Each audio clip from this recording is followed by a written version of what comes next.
We all knew that the Carolina Panthers were going to take Bryce Young, and what did they do? They took Bryce Young. That was a no-brainer. The draft started for me at pick number 2.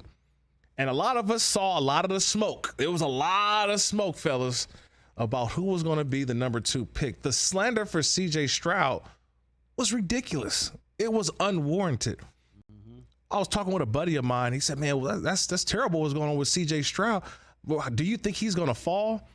I said, I don't think he falls. Look at my mock draft. C.J. Stroud is the second best player in this draft in terms of the quarterback position. Okay, the quarterback position goes probably more important than maybe some of the other players, but C.J. Stroud is still the number 2 pick. He's like, yeah, but I heard he's sliding. I said, remember this, and this is a lesson for a lot of people. Tell me, why is he sliding? Oh, well, they was talking about this and, you know, his S2 score. This is. So what does it all have to do with football? Tell me what changed from the end of his last game in the college football playoff where he single-handedly put Ohio State on his back against Georgia in a national semifinal game and actually show people he actually has ability to move and get out of the pocket and take off and run. What changed from then until now?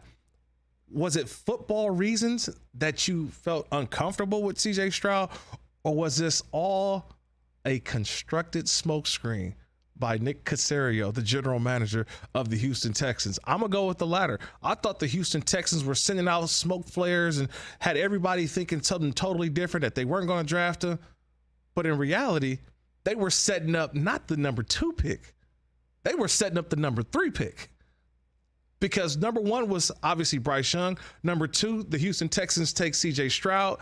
And the next thing you know, I had to wipe the TV down, close my eyes, change the channel, because wait, how are the Texans?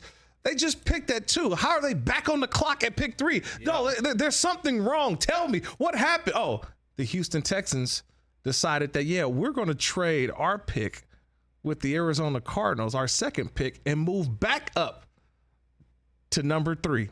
And they go out and get Will Anderson Jr. So think about the smoke screen created by Nick Caserio and what they did to the whole NFL world yesterday. There was no way that people thought they were going to get C.J. Stroud and Will Anderson. How do you do that? Send smoke screens that we don't want Stroud. We don't want him. So they're probably going to take Will Anderson, and then no one's going to think anything with 3. This was a perfectly well executed plan.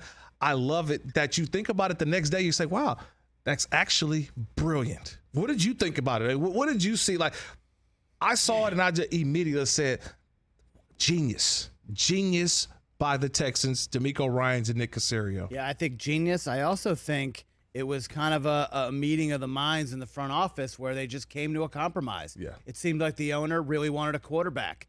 And then all of a sudden in the last couple of weeks, it was like, well, the Texans might not take a quarterback at number 2. So that seems like a GM move where there's like, we don't really need one. We can get one at 12 because some of these guys I believe are going to fall, which we were ultimately right about. We did. Will Levis, Hendon Hooker did not get selected last night. So this seemed like a situation where the GM wanted Will Anderson. The owner wanted a quarterback. Right. So the owner won with pick 2. And then he probably just told the GM, all right, fine. You want Will Anderson? Make a move and go get him. It's going to cost me.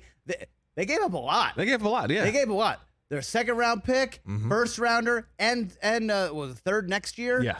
So that's a lot to move up to take a linebacker. Who cares? Caserio says, look, if things go south, I'm not going to be here anyway, Magic Johnson style. And, I'm going to get both guys. I like that. Owner wins by taking the quarterback, who's now the face of your franchise, and the GM wins by taking arguably the best defender in the draft. Well, you got 2 faces of your franchise. You got the best defensive player in the draft in Will Anderson, and you got arguably, some may say, could have been the best quarterback in the draft, but right there, at least 1B. I will put C.J. Stroud in that stratosphere. Catch the Rich Eisen Show every single day on the Roku channel, 12 to 3 Eastern, for free.